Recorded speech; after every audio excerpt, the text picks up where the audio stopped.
स्वात्मज उत्पन्ने। आत्मज आत्मा वही जायते पुत्र। बड़ा आश्चर्य है, विश्वनाथ चक्रवर्ती पाद ने इस पर गंभीर विमर्श किया है। अगर क्रम से देखा जाए तो आत्मज शब्द तो केवल वसुदेव जी के संग प्रयोग होना चाहिए, क्योंकि ये तो वसुदेव सुत हैं। पर फिर नंद के साथ आत्मज शब्द का प्रयोग कैसे प्रयुक्त होगा? सामान्य क्रम विचार किया जाए तो देवकी और वसुदेव जी के यहां श्याम सुंदर का जन्म हुआ, और फिर श्री वसुदेव जी नंद जी के यहां छोड़ आए। तो फिर आत्मज कैसे बन गए ये नंद के? आत्मा वैजायते, जन्मजात पुत्र कैसे हो गए? वसुदेव एक शतः। चक्रवर्ती पाद कहते हैं, आहा, सही बात तो यह है, क्योंकि श्री कृष्ण कर्तुम अकर्तुम अन्यथा कर्तुम समर्थ ईश्वर है।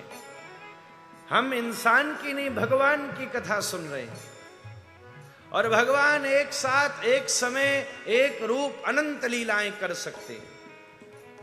एक ही क्रम में अनंत कार्यों को संपन्न कर सकते हैं, एक ही समय अनंत क्षेत्र में हो सकते हैं, एक ही समय अनंत कार्य कर सकते हैं।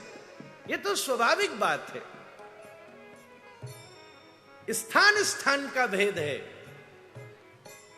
आप ये कहो इस समय मानव सो रहा है, तो आप कहोगे भैया भारत के हिसाब से तो ये सोने का समय नहीं, संध्या की बेला है। भैया ठीक है, भारत में सोने की बेला, संध्या की बेला है, पर किसी प्रदेश में जहां समय आगे हो, कोई जगह ऐसी भी तो होगी जहां इस समय रात्रि का 12 बज गया है।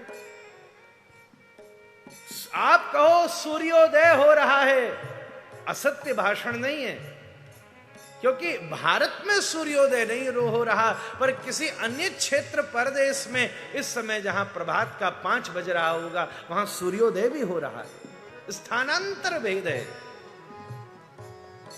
तदनुरूप ही श्री कृष्ण भी दो स्वरूपों में प्रकट हो रहे हैं। चक्रवर्ती पाद कहते हैं, एक स्वरूप में तो श्री वसुदेव जी और देवकी जी के घर में प्रकट हुए हैं, और एक स्वरूप से श्री नंद और यशोदा के यहां भी श्री कृष्ण ने जन्म लिया है।